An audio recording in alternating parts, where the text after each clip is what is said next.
Maayong hapon, Negros. Ini ang Digicast Negros 10. Ang nagapanguna nga napulo ka mga balita sa isla sa Negros ang amo ni gadulong sa inyo. Update niyo kami via Facebook, YouTube, kag sa Keka Channel 11. Kaag subong mabatian niyo kami live sa FM station nga 91.1 FMR Bacolod. Kagari ng top 10 nga mga balita sa Negros, subong adlaw. Tatlo ka mga bangkay ginwigit sa Silay City. Kanabuon sa job order workers sa Bacolod, ginbuhinan sa malapit 1,000. Negros Occidental may 63 ka mga firecracker injuries as of January 3. Minor de edad nasapuan patay sa Calatrava. Kag sa Good Vibes, 22 anyos ka taga-barangay Takulig sa Bacolod, nagdaog sang brand new car sa New Year's Countdown Raffle. Inatanan sa Digicast Negros 10. Sa number 10,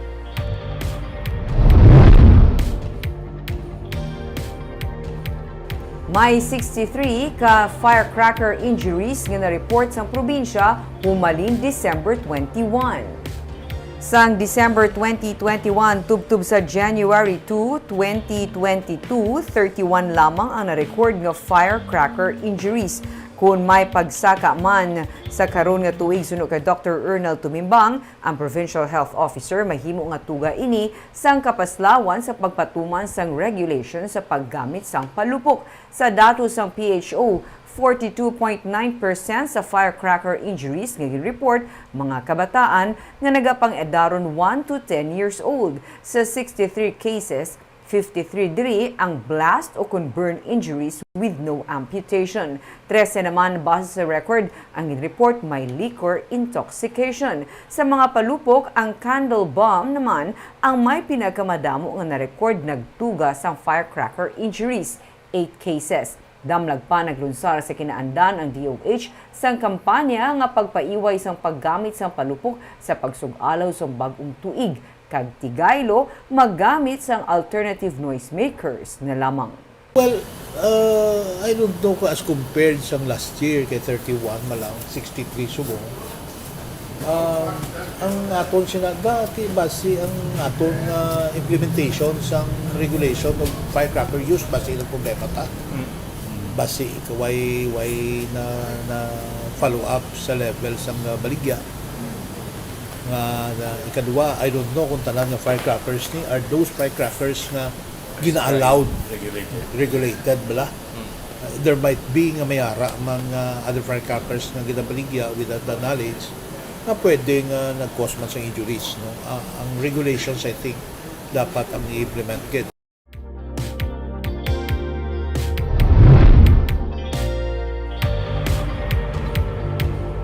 Sa number 9, imbukada sa bagong tuig, naging mataway ang voters registration sa Bacolod Comelec kaging silo sa Ayala Malls Capital Central.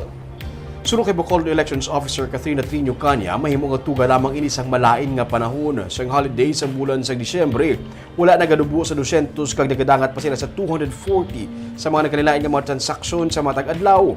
Kaina sa taguri na, mga 20 pa lamang ka mga transaksyon ang ilang na process. 3 sila kaadlaw ngayara sa Ayala Mall sulod sa kay Kanya, kag paray ng ilang paghaylo sa publiko nga wala pa makaparehistro nga sa mas temprano nga maghikot na. December 12 nag-resume ang voters registration kag ini ang magalawig tubtub Enero 31. Tani, masugod lang sila amat-amat na parehistro para rin na kita magtagpuso sa last days. Kada mo kita hindi ma-accommodate, hindi na natin makaya. But sa subong siguro, tingin na tanaw natin nga rason base sa ulan. Nga wala nakakadto. But sa tani amulan na ang rason, no? Nga wala lang tani nagulat, nga tilayo pa ang last day sa registration natin. Pero the past year, ma'am, nga holidays, okay. December, yes, damo. Wala kita nagalubo, 200 actually, except sa December 30.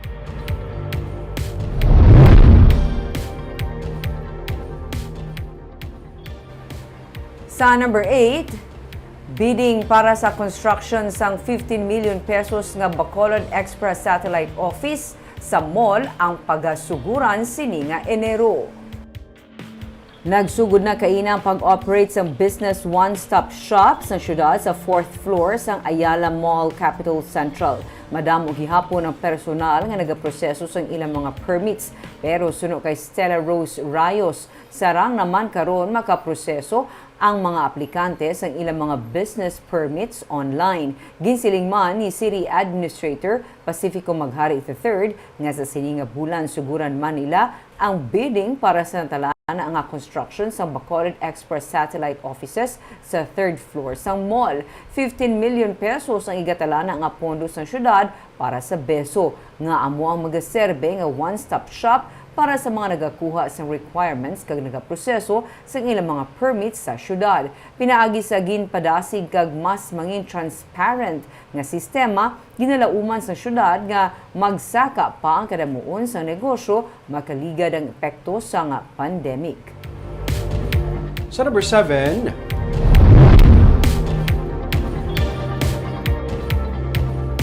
sa Negros Oriental, isa ka lalaki arestado matapos magpalupok sang armas.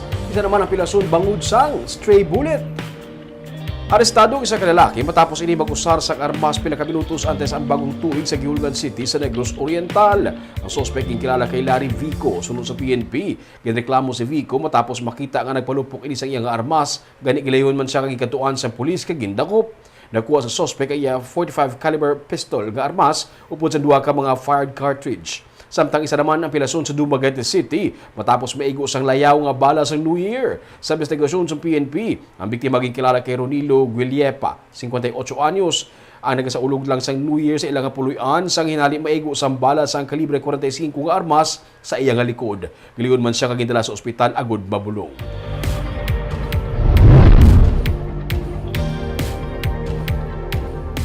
Sa number 6, amay nga nagamaoy patay matapos ginbuno sang iya nga junior sa adlaw sang New Year. Patay 55 anyos nga si Alfredo Gantalao Sr. matapos iniginbuno sang iya junior nga anak sang adlaw sang New Year sa Gihulgan City sa Negros Oriental.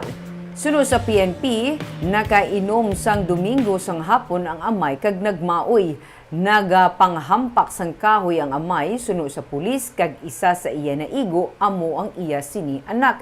Nagbalo sang iya nga junior kag ginbuno ang iya amay nga nagresulta naman sa iya sini kamatayon at large tubtub sa karon ang anak.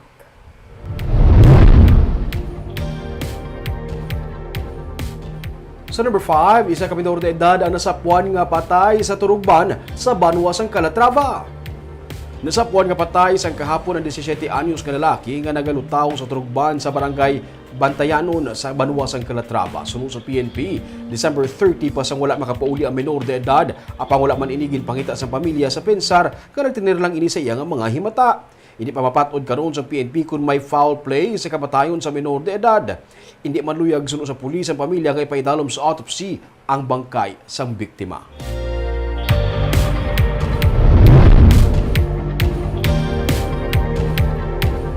Sa number 4, basta nagapadayon lamang ang vaccination program, wala sa may nakita sa karon nga threat gikan sa COVID-19. Inisunod kay Dr. Ernel Tumimbang, ang Provincial Health Officer, nga padayon sa gihapon ang paghaylo sa publiko nga dapat pangapina ng kaugalingon paagiman sa pagpabakuna. Sa January 3 nga report sa Department of Health Western Visayas, 78.78% sa target population sa Negros Occidental ang fully vaccinated. 161.02% naman ang fully vaccinated sa Bacolod. Damlag pagin pahayag sa Department of Health nga ginapabot ang pagsaka sa COVID cases tugas ang holidays kung sa diinangin masako ang tanan kag may mga dalagko nga pagtililipon. Abiso ni Tumimbang nga kung may ginabatsyag nga flu-like symptoms, mas maayo nga mag-self-isolate na lamang. I think ang advocacy will focus sa continue vaccination and continue to monitor yourself, particularly sa mga mild symptoms of flu-like. It might be COVID, it might be simple flu. Then undergo self-quarantine in 5 days till the symptoms subside. I don't think masaka as long as we are not testing.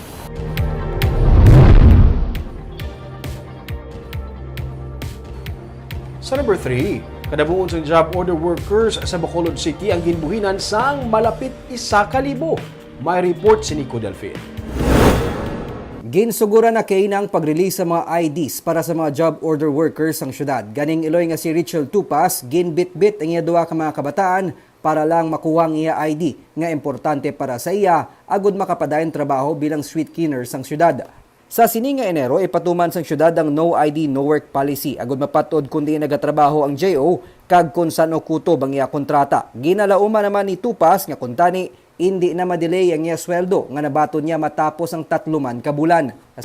On time ng sweldo namon. Kag Sige-sige. ang obra. Ang obra. Ang pagpasiguro nga mapaiway ang delay sang sweldo sa mga JO, prioridad sang Benitez administration ang mga kaina. Nakigsapol man si City Administrator Attorney Pacifico Magari III kag Secretary to the Mayor Attorney Carol Joseph Chu upod sa tagdumalahan sang Land Bank sa tuyo nga matagaan sang ATM ang mga JO agud mapahapos sweldo. We're now gearing towards the automation kag ang ATM nga payroll aton nga JO. So nasugura na kay na nag-orientation na to in fact ang representatives. Halin sa 3,500 ginbuhinan man sang syudad ang kadamuon sang job order workers nga magaserbe karon nga tuig. Pero ginpasiguro man sang syudad nga sa bulig sa mga regular employees hindi labi nga maapektuhan ang pagserbisyo sang tagsa ka mga departamento nga mabuhinan sang JO. So we wanna make sure nga hindi man affected even if with the reduction of the manpower assigned nga job orders sa particular departments. That also includes nga ang regular employees are all doing their jobs. Of course, they're all performing to the level ng gusto ni Mayor. So efficiency also would be something that we look at. Ang pagbuhin sa JO isa man sa pamaagi sa administrasyon agod nga mapun-an ang malapit 300 million pesos nga budget cut sang syudad halin sa National Tax Allotment. Nico Delfin para sa DGCast Negros. Sa number 2,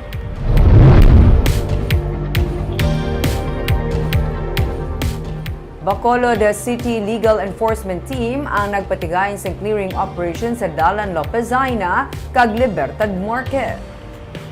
Luyag sa syudad nga mapabilid nga matawhay ang Dalan Lopezina pagkadto Libertad Market nga masami nagagutok ang lakat sa trapiko kun peak hours.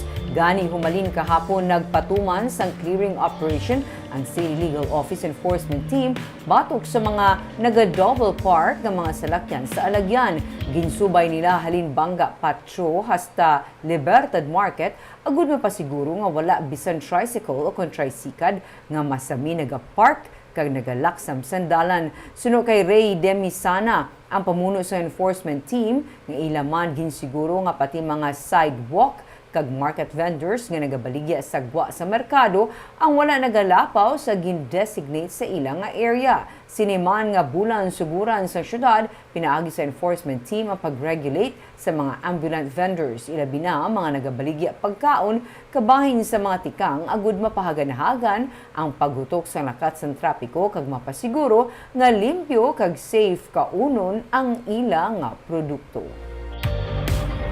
Kag sa numero 1 sa mga balita, subong nga adlaw.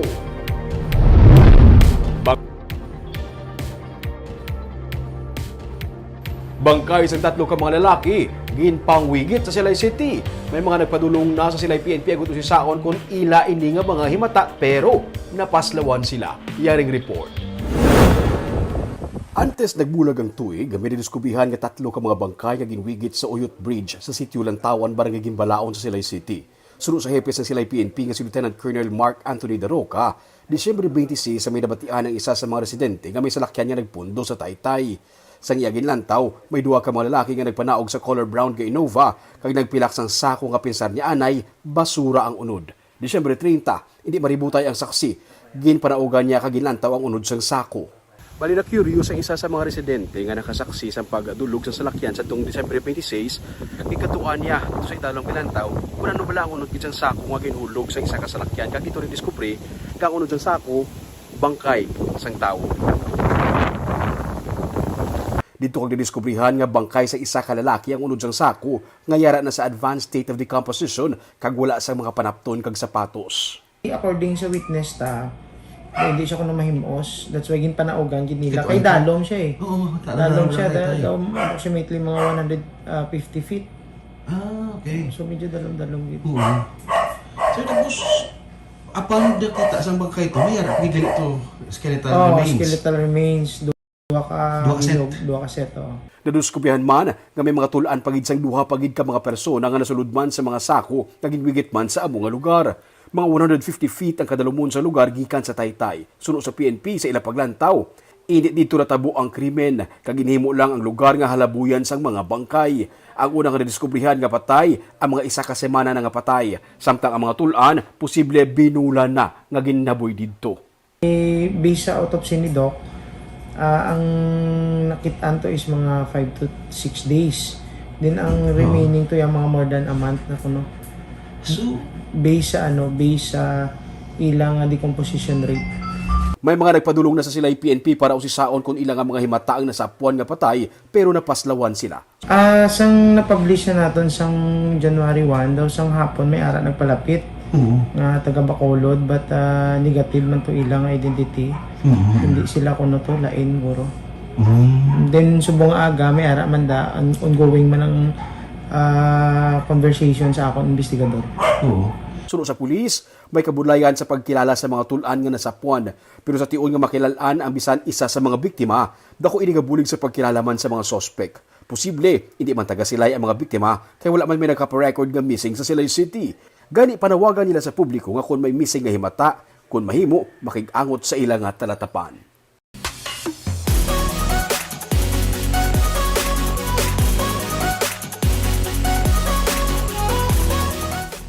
Good vibes! Isa ka 22 anyos nga babayi ang nagdaog sang brand new nga auto sa New Year's Eve countdown sang Bacolod. Samtang ginabuksan ang nadag-an nga salakyan, hindi madula ang excitement ka may kaugalingon na nga salakyan. May report si Romeo Subaldo.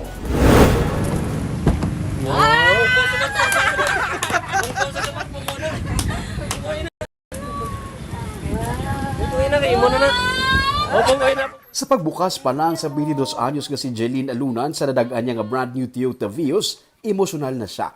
Excited siya nga makasakay sa nadagaan niya nga auto. Mayor LB, thank you, Git!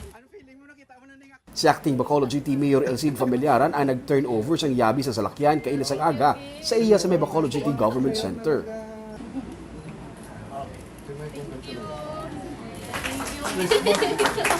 Kabalo ka kung pilang cost ang salakyan mo? Sir? Sabay ka kabalo sa cost? Wala pa. I-google lang din. Istorya ni Jeline, bisan motor lang gid kuntani ang ginahandom niya nga madaog sa raffle pero gintagaan siya sa brand new nga salakyan. Pag announce pa lang, hindi na gid kami sa hamon nga kasi. Nakalantaw ka live? Sino ba mo ngalan mo? Naglumpat, gano'n Ano? Hindi naman ma-explain na mo na ba, sir, kay wala kami nag-expectar mo sa kadamo-damo nga nag-intra. Oo. Isa gid, ako gid ang nagabot. Tamis kang expect na lang kami gani motor. Oktubre lang siya nawadaan sa trabaho. Pagbulag sa tuig, may auto na siya. Ganit ako ang pagpasalamat niya sa blessing nga nabaton. First time. Swerte ka sa mga raffle? May araman, sir, nga gakaanan sa mga raffle-raffle nga iban. Pero hindi ka dyan sa mga hindi mapatiyan. Amo gini ang subong nga, sir, ang grabe. Kaya nga nagabot sa amon nga blessing, sir. Siling sang Yailoy, mas nangin basad yang ilang New Year's celebration bangod sang suwerte ni Jeline. Kaya dinuksing sa balay. Ala, agaw makami kwarta sa kabataan. Hasta na lang sa ulihi nga may nagpabalo nga ay nang amuni adagdadugang nga nagilang hinugyaw. Ang 5 ka mga nagdalaog sa mga motorsiklo ang nagclaiman kailas ang aga sa ilang mga bag-o nga motorsiklo. Sa subong, hindi pa makadesisyon si Jeline kundi niya una luyag magkadto kung makahibalo na siya mag-drive. Pero unahon niya anay ang magtuon mag-drive para ma-enjoy ang iya nga kadalagan. Bob, swerte, gini si Jeline kaya wala ko nakaintra sa raffle. Wala ko parehistro. Pero Ming ha, auto na yan. Bis kang ganit sa mga gamay nga butang nga magdaog ka, gatumutubo ka, how much Gani, more? TV pa na ganito, patay ta. Ano pa di ko na auto? Pero congratulations kay Jeline. Kagumit itong mga balita sa Negros Subong Adlaw. Kay man sa panahon karon importante nga may ihibalo ka sa nagagatabo sa imo nga palibot. Kung dapat balanse kag eksakto mga impormasyon. Padayon kami nga magapangalagad sa Negrosanon. Ako si Barbara Mijares. Tugtog sa buwas ako naman si Romeo Subaldo, mayong hapon.